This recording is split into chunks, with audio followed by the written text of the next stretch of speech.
ঢাকার বাতাস বিশ্বের সবচেয়ে দূষিত শহরগুলোর তালিকায় প্রায়শই শীর্ষ 10-এ থাকে। এই ভয়াবহ দূষণের বড় এক উৎস দেশে ব্যবহৃত জ্বালানি তেল। সাম্প্রতিক পরীক্ষায় দেখা গেছে জ্বালানি তেলে সালফারের মাত্রা নির্ধারিত সীমার বহু গুণ বেশি, যা মানুষের ফুসফুসের জন্য মারাত্মক ক্ষতিকর।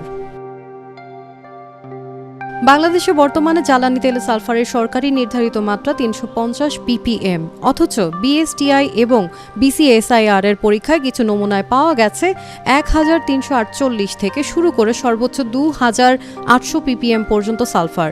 বিশেষজ্ঞদের মতে এটি ভয়াবহ মাত্রা। ঢাকা বিশ্ববিদ্যালয়ের রসায়ন বিভাগের অধ্যাপক ও বায়ুমান গবেষক আব্দুস সালাম বলছেন, সালফার শুধু নিজে দূষণ সৃষ্টি করে না, এটি বস্তুকণার মাধ্যমে অন্য ক্ষতিকর উপাদানকেও বাতাসে ছড়িয়ে দেয়। ফলে শ্বাসতন্ত্রের রোগের ঝুঁকি বহুগুণ বেড়ে যায়। তাই বিশ্বজুড়েই জ্বালানি তেলে সালফারের মাত্রা কমিয়ে আনা হয়েছে। ইউরোপের দেশগুলো এবং প্রতিবেশী ভারত ইতোমধ্যে এই মাত্রা নামিয়ে এনেছে মাত্র 10 ppm-এ।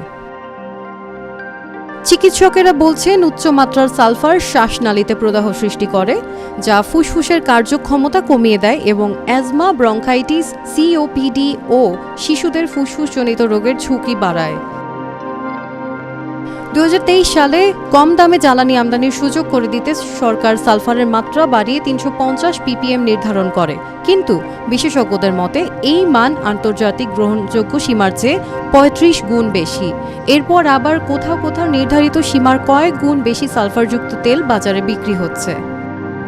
পরিবেশ উপদেষ্টা সৈয়দা রিজওয়ানা হাসান বলছেন, এক দেশের মানুষের ফুসফুস আরেক দেশের মানুষের চেয়ে আলাদা নয়, তাই আন্তর্জাতিক মানে পৌঁছানো ছাড়া বিকল্প নেই। বিশেষজ্ঞদের মতে বায়ু দূষণ নিয়ন্ত্রণ করতে হলে দ্রুত জ্বালানি তেলের মান উন্নত করতে হবে। Sabikun Nahar Rinki, citizen journal 24।